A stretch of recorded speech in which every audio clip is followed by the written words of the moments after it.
अगर आप भी यूके आने की सोच रहे हैं या फिर आप ऑलरेडी यूके में हैं तो आपको एक बार फिर से सोचने की ज़रूरत है। जी हाँ, बिल्कुल सही। क्योंकि यूके बना रहा है कुछ ऐसे रूल्स जिसकी वजह से यूके आना ही नहीं बल्कि यहाँ पर रहना भी बहुत ज़्यादा मुश्किल हो जाएगा। So hello and welcome back to UK universe. तो आज की वीडियो में हम बात करने वाले हैं कुछ ऐसे पॉइंट्स, कुछ ऐसे रूल्स की जो यूके के कुछ ग्रुप ऑफ एमपीज जिसे न्यू कंजर्वेटिव पार्टी कहते हैं उनकी तरफ से ऋषि सुनैक सरकार को दिया गया है। तो जैसा कि सब जानते हैं कि इस टाइम पे माइग्रेशन यूके गवर्नमेंट के लिए सबसे बड़ी प्रॉब्लम है। यूके गवर्नमेंट ने अपने लोगों से प्रॉमिस किया था कि वो माइग्रेशन को बहुत हद तक कम कर देगी। पिछले साल में ही 6 लाख से भी ज़्यादा जो लोग हैं वो यूके आ चुके हैं।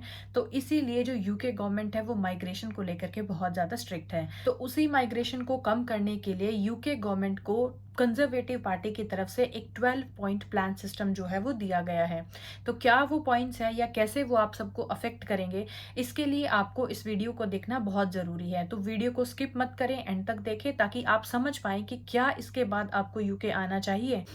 तो जैसा कि आप देख सकते हैं कि इन्होंने 12 पॉइंट्स दिए हैं जिसमें इन्होंने मेंशन भी किया है कि अगर आप ये रूल अप्लाई कर देते हैं तो आप माइग्रेशन को इतनी हद तक यानी कि इतने नंबर जो है वो कम कर सकते हैं। तो सबसे पहला जो पॉइंट है वो यही है कि close the temporary scheme that grant eligibility for worker visa to care worker.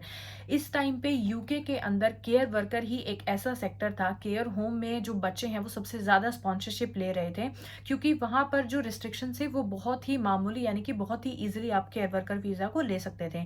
लेकिन अब जो है वो ये कोशिश कर रहे हैं कि सबसे पहले केयर होम वर्कर वीज़ा को ही बंद कर दिया जाए ताकि बहुत सारे जो बच्चे हैं वो इस वीज़े को ना ले सकें।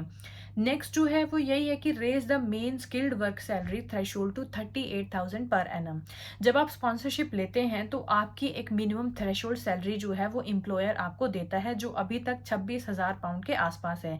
लेकिन अब ये कह रहे हैं कि उस सैलरी थ्रेशोल्ड को बढ़ा करके 38,000 पाउंड कर दिया जाए, जो कि बहुत ही मुश्किल हो जाएगा क्योंकि कोई भी एम्प्लॉयर एक अनएक्सपीरियंस्ड बंदे को या फ्रेशली बंदे को इतनी ज़्यादा सैलरी जो है वो नहीं दे पाएगा।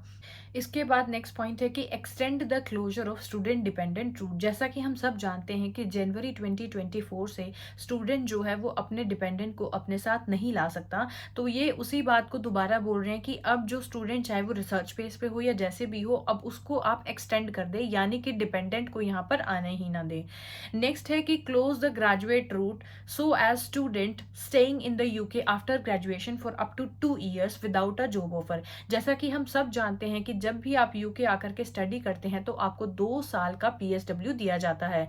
लेकिन अब ये कह रहे हैं कि आप उस 2 साल के पीएसडब्ल्यू को भी बंद कर दे ताकि स्टूडेंट सिर्फ अपनी स्टडी करे और अपने घर चला जाए, जो कि बहुत ही ज़्यादा मुश्किल हो जाएगा क्योंकि ज़्यादातर जो स्टूडेंट है वो इसीलिए आते हैं कि वो 2 साल तक यहाँ पर आराम से काम कर सकते हैं या जितना भी पैसा उन्होंने लगाया है वो उसको कवर अप कर सकते हैं।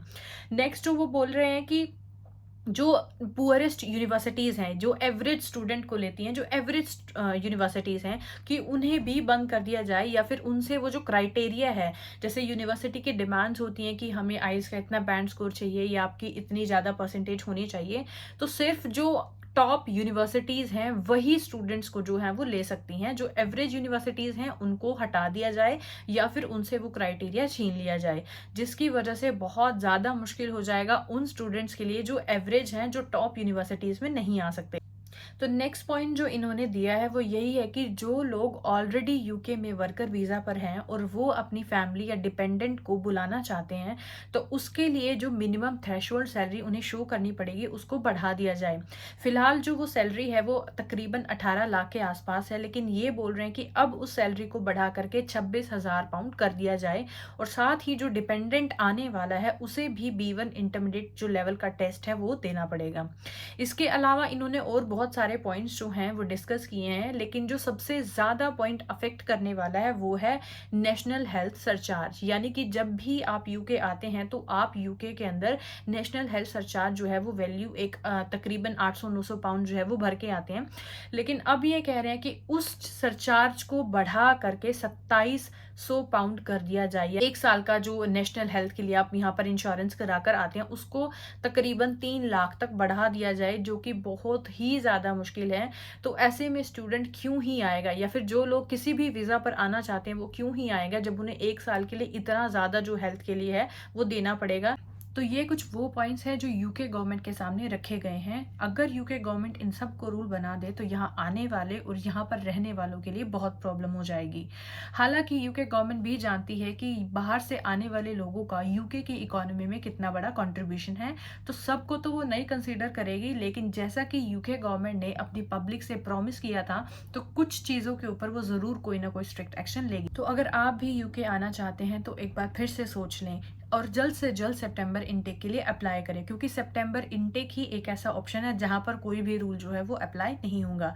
इसके साथ ही अगर आपने सब्सक्राइब नहीं किया है तो ज़रूर कर ले, नोटिफिकेशन बार को ऑन कर ले ताकि जब भी चैनल पर कोई वीडियो आए तो सबसे पहले आप तक आ जाए। इसके साथ ही thank you so much, stay safe.